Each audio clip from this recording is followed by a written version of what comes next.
Don Julio González, founder of the iconic tequila brand bearing his name, brutally beaten, left for dead in the streets of Jalisco, Mexico, in a fiery farmer feud.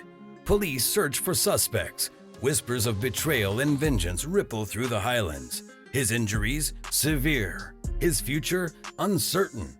And so is the fate of a tequila empire that, at this moment, doesn't even exist. But this isn't a breaking headline. This is 1942. And the man clinging to his life isn't a mogul yet. He's a 17-year-old farm boy with an audacious dream, one that will ignite rivalries, reshape an industry, and turn his name into a global symbol of luxury. He survived, and because he did, everything about how Don Julio Tequila is made today, the slow roasting, the copper stills, the obsessive quality checks, exists because of what happened that night. Fast forward to the present and step inside Jalisco's highlands, where rows of spiky blue agave blanket the hills like a sea of green swords.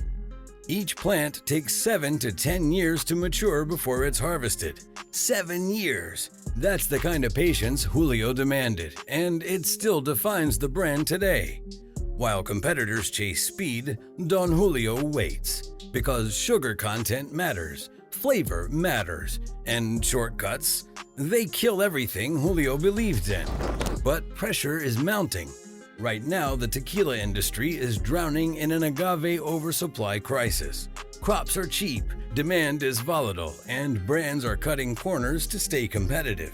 Some harvest early, others turn to chemical diffusers to squeeze every drop from immature plants.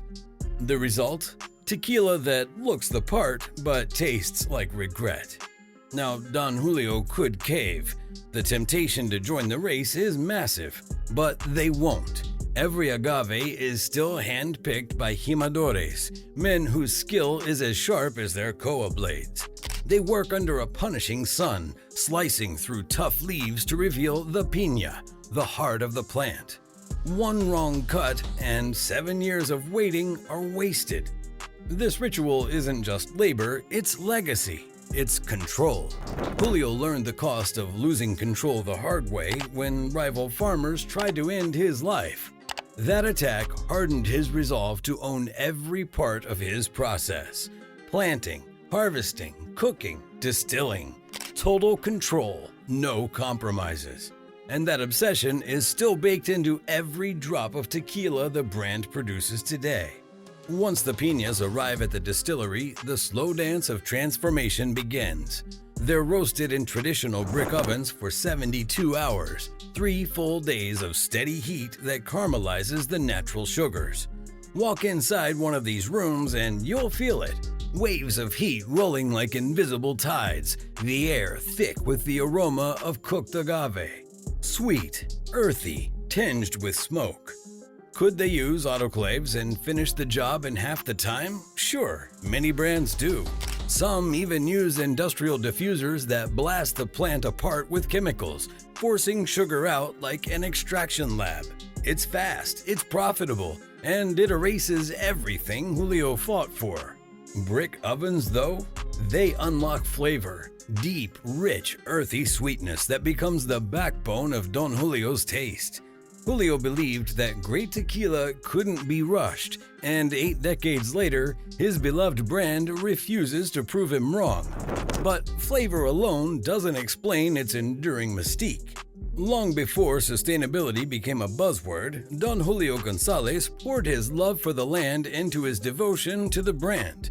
After the piñas are slow roasted to perfection, they're crushed to release their lifeblood. A sweet, golden nectar called agua-miel, honey water. Nothing goes to waste. The leftover fibers, or bagazo, become fuel and compost, creating a closed loop rooted in respect for the earth. Julio didn't call it eco-friendly. He called it doing things the right way. So what happens to that golden agua-miel after it leaves the press? The next stage is where magic and machine meet, where raw sweetness begins its transformation into tequila, fermentation. Stainless steel tanks bubble while a proprietary yeast strain works its wonders. And this isn't just any yeast, it's one more detail Julio obsessed over, a living proof of his belief that perfection is never an accident. 2 days later, the liquid moves to its next crucible, copper pot stills for double distillation. This is where Don Julio digs its heels in. Copper isn't cheap, it isn't fast, but it purifies the spirit better than steel, stripping harshness while concentrating flavor. Many large brands swapped copper for cost-saving alternatives decades ago. Don Julio never did. But tradition doesn't shield you from scandal. Recently, lawsuits have rocked the tequila world. Claims that even premium brands dilute their spirit with non-agave sugars. Don Julio is named in the storm. Diagaso, its parent company, calls the allegations baseless. Still, perception is a battlefield, and Don Julio's response, radical transparency.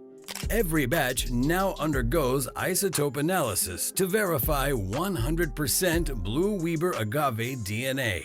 Every bottle carries an NOM identifier, proving its origin. In a world thick with shortcuts, authenticity is armor. And aging is where the story deepens, layering character and complexity into every drop. Don Julio's Reposado rests in oak for months, Añejo for years, and then there's 1942, the crown jewel, aged a minimum of 2.5 years in American white oak. Time here is both friend and foe. Barrels lose liquid to evaporation, the angel's share, a silent thief in the dark. Demand outpaces supply, prices soar, and still the brand refuses to rush, because rushing destroys the point. This is why a pour of Don Julio 1942 can cost more than an entire bottle of mass-market tequila. It isn't hype, it's math. Time plus craft equals scarcity. And scarcity breeds desire and value. But what happens when desire explodes?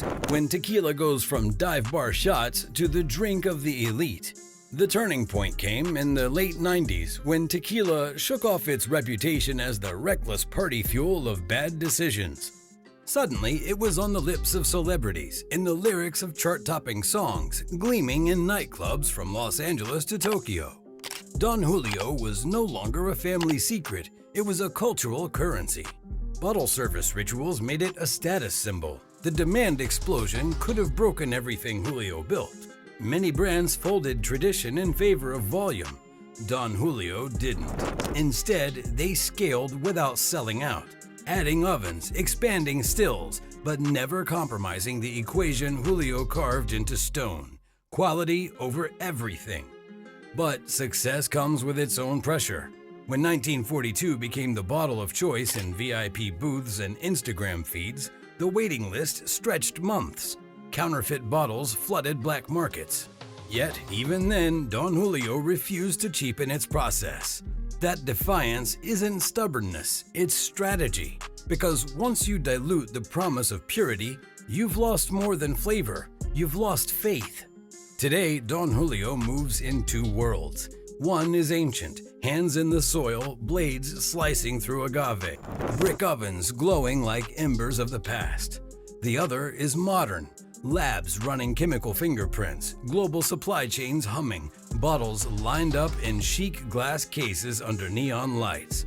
But beneath the glamour, the essence hasn't changed. It's still the same stubborn insistence that a spirit can be something greater than a shot glass and a lime wedge. Every bottle is a monument to defiance, to a boy who should have died on a dirt road, but didn't. To a process that resists the gravity of greed, to a brand that understands luxury isn't a label, it's a choice. Over and over again, at every stage, under pressure to compromise, Don Julio chooses no. So the next time someone slides you a glass of Don Julio, understand what you're holding. It's not just tequila, it's a life's gamble paid off in flavor. It's a war fought in fields, in ovens, in boardrooms. It's history distilled. And it comes with one question, whispered from the highlands of Jalisco to every glass poured today. What would you fight this hard for?